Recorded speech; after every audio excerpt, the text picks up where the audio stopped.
postavit rychle do řady, postavit pěkně řadu, nahoru hůlky a ukláníme.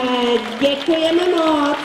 A rychle se mi nachystají do domečku draci na boso, holky na boso, bosy.